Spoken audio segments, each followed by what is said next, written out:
Good morning, world. Welcome to another episode of Xendependently Minded. If you are a new or returning listener, I hope you enjoy this episode. If you're interested in more content like this and podcasts in the future, stay tuned because it's only going to get bigger and better from here. And make sure to share Xendependently Minded with all your friends, best friends, husband, wives, cousins. Just be a good person and share Xendependently Minded because it's only the best combat sports podcast out there. So welcome back to another episode of Xendependently Minded. There are a couple things I wanted to discuss today. A couple little X's and O's. Wanted to talk about the main event and what it stipulates for the featherweight division coming up for this fight night this weekend. So obviously, pretty decent fight card. We got some pretty exciting fights. Just spread out all across different divisions in the UFC like usual. Brian Ortega and the Korean Zombie, Jung, they're going to fight in the main event. Of course, it's been almost 2 years since Brian Ortega fought against Max Holloway and lost, I believe, the end of the fourth round or third round. He was getting tore up, and it was a doctor stoppage. This is an exciting fight, and Dana White actually did an interview with Brett Okamoto on ESPN yesterday, I believe, and he just straight up said this is a number one contenders bout. I'm hard-pressed to believe that the UFC would give Brian Ortega another title shot after being gone for so long and then getting one win if he is to win this weekend. So I'm not sure. We're gonna have to see. We're gonna have to see what happens. He'll have to win in pretty exciting fashion, I think. But yeah, it's gonna be an exciting fight. I'm really excited. Brian Ortega.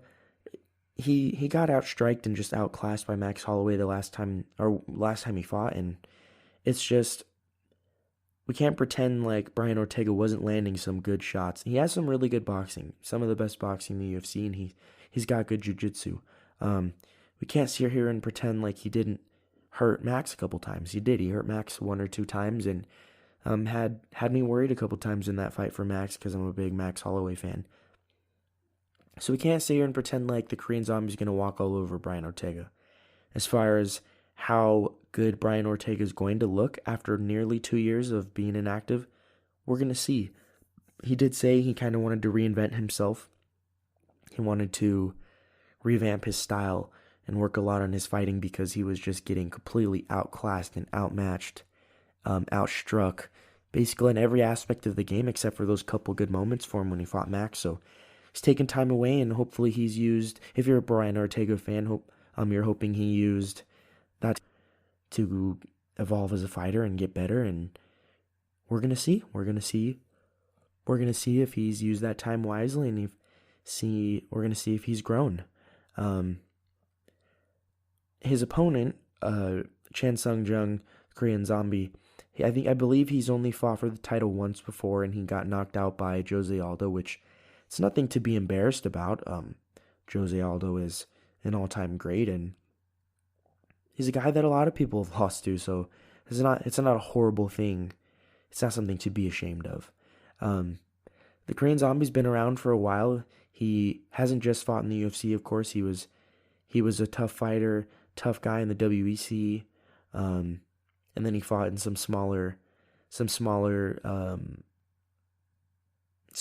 professional venues earlier on in his career, and then he made his way to the WEC and then made his way to the UFC. He has some notable wins over some big guys. He's actually beat Renato Moicano and Frankie Edgar recently. I believe he fought both those guys last year and finished them both. He has a win over Dustin Porier, that crazy kind of not last ditch ever, but towards the end of the fight, he got that crazy Darce. So he's got some wins, and he's looked really good his past couple fights. And like everyone has talked about, and like people have asked, and like people have seen, Brian Ortega and the Korean Zombie, they have beef. Ortega slapped the Korean Zombie's translator a couple months ago, causing some outrage. People are upset that he did that because this guy's apparently it's just some Korean rapper or something, but I'm not sure if it's verified or not. I didn't look into it too much because I don't really think it matters. Some people did say that Korean Zombie's translator was falsely translating and trying to add trash talk to make the fight bigger than it was, and it just kind of created this storyline and beef. And then Brian Ortega was like, all right, if I see you in public, I'll slap you. And he slapped him. I think it was at a UFC event, and they had to separate him. And, there's a lot that was said about that. But it makes the fight more interesting. It's already an interesting fight because both guys are really good. They could pose threats to anybody at any given day in the featherweight division.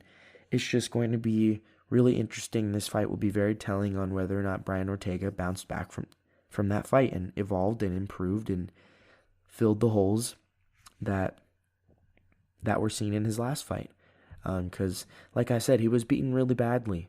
And it's one of those things where it could make or break a fighter, seeing how a fighter can bounce back from their first loss or lack thereof with a bounce back. We saw recently with Dominic Reyes, a very controversial decision loss to Jon Jones, but, he impressed a lot of guys. Jon Jones even said he gave him a tough fight and he should be proud. And, there's no shame in losing in a split decision, like razor thin, like thin as a small thin hair decision to Jon Jones. It's not something to be ashamed of. Dominic Reyes kind of proved when he fought Jan that I think he underestimated Jan, and he just hadn't gotten over that Jon Jones fight because he came in not as aggressive as he usually does. I don't know what his game plan was. I don't know if he was just not focused, but he just came in and didn't look as good as he should have. So these kind of fights can make or break a fighter. For the Korean Zombie, he has 5 losses. He's lost before. He's bounced back. It wasn't that long ago he got knocked out in the very last second in a main event fight against Yara Rodriguez, who is another big name, really good opponent, really good contender in the featherweight division. So it's one of those things where, both guys could use this win, but I think it's going to be very, very important to see how Brian Ortega has bounced back from his first loss. So I'm not going to make a prediction on this fight because it's just one where there's too many. I haven't seen enough from Brian Ortega. I couldn't make a decision. I couldn't predict it, and this is as much as I could really analyze it. Ortega has a lot of finishes in the UFC. He was undefeated before he fought Max. A lot of people, I think Max was the underdog when they fought. I think Ortega was the favorite when they fought, which was crazy, seeing as how dismembered he was towards the end of the fight when the doctors called it off. So if the Korean Zombie was fighting someone else, like if he was to rematch Yara Rodriguez, or if he was to fight Zabit Magomed Sharipov, man, that's a hard name to pronounce. If he was fighting someone that's fought more recent, then Calvin Kattar, another guy like that. The whole featherweight division is completely stuffed and it's stacked with talent. But if it was someone that had been more active recently, I think I could make a more accurate prediction. But as far as this fight goes, I think it's going to be a war. I think there's going to be a lot of power shots landed, especially by Brian Ortega. He's always been a powerful guy. He's always been a great boxer. And it'll be interesting to see if his jiu-jitsu comes into play. So I don't think it will go the distance. I think there will be a finish. But that's as far as I'm going to go with that. We interrupt this awesome podcast with a word from our sponsor. This podcast episode is brought to you by Anchor. If you haven't heard about Anchor before, I'm here to fill you in on the secret. Anchor is the easiest, most efficient, and most stress-free way to make a podcast. They provide you with the tools to record, produce, and even edit your podcast right at the edge of your fingertips or from your computer.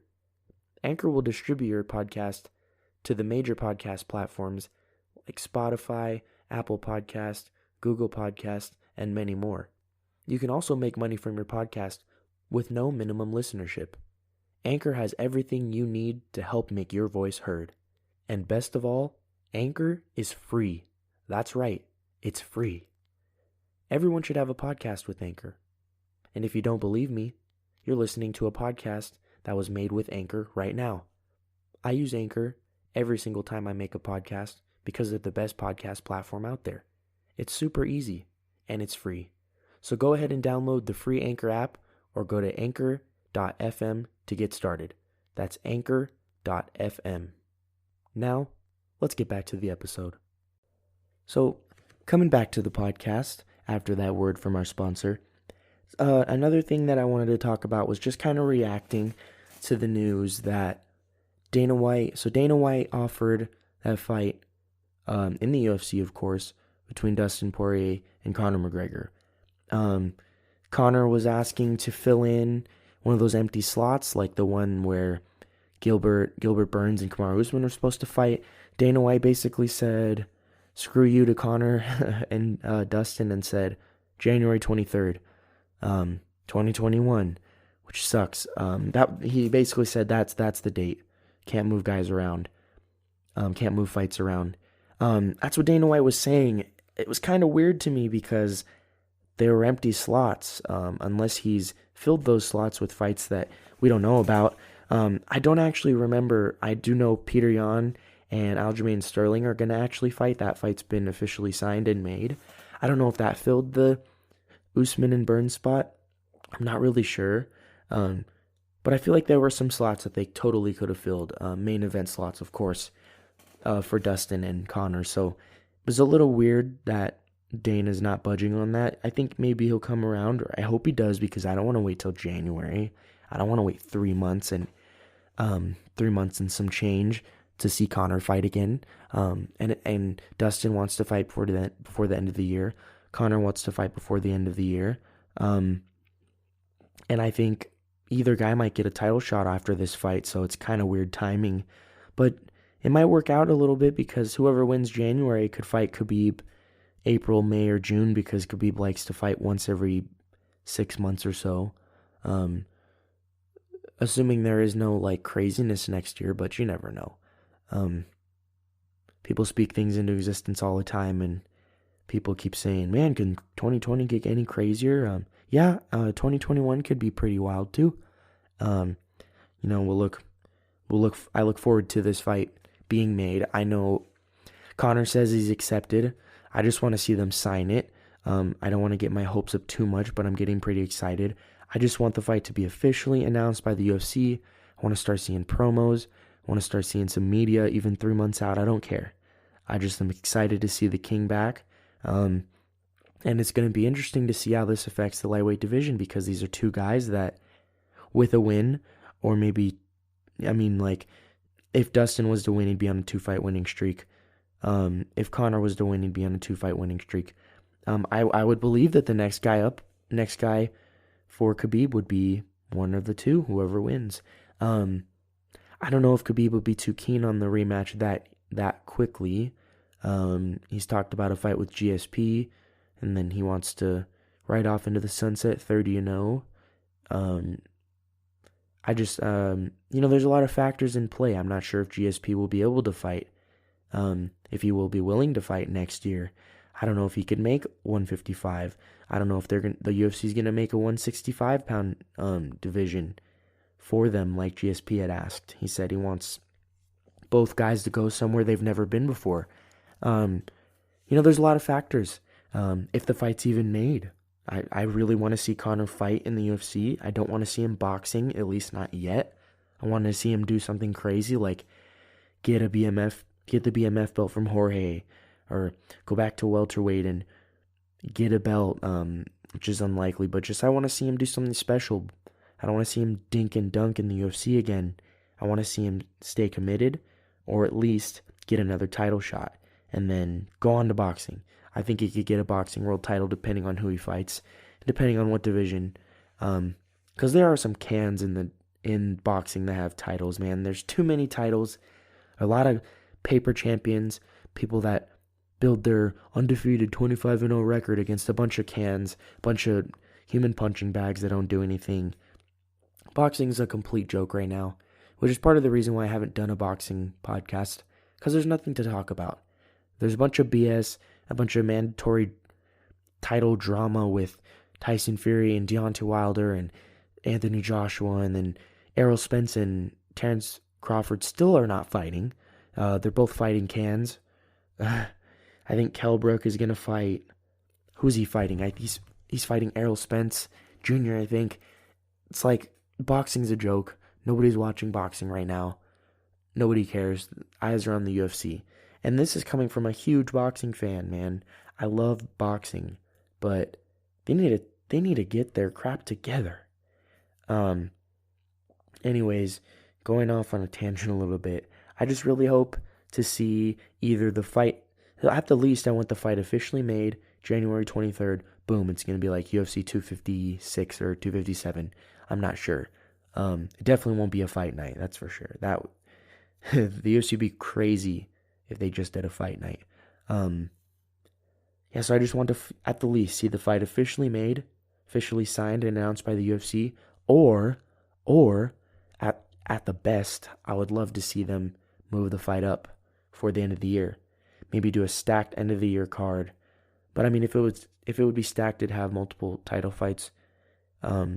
Maybe Volkanovski could fight again, but yeah, I'd love to see Conor and Dustin be the main event, and then I'd love to see them fight the winner of Gaethje and Khabib. Speaking of that fight, next week, Thursday, around the same time, it's almost midnight for me here in Europe, so it'll be in the afternoon for my listeners in the United States. I'm going to be posting my official, analysis. Might make a prediction on the Gaethje and Khabib fight, and then actually that whole card has a lot of fights. I'll probably predict the whole main card. So stay tuned, and thank you guys for listening, and stay safe and stay away from the crazies out there. Thank you.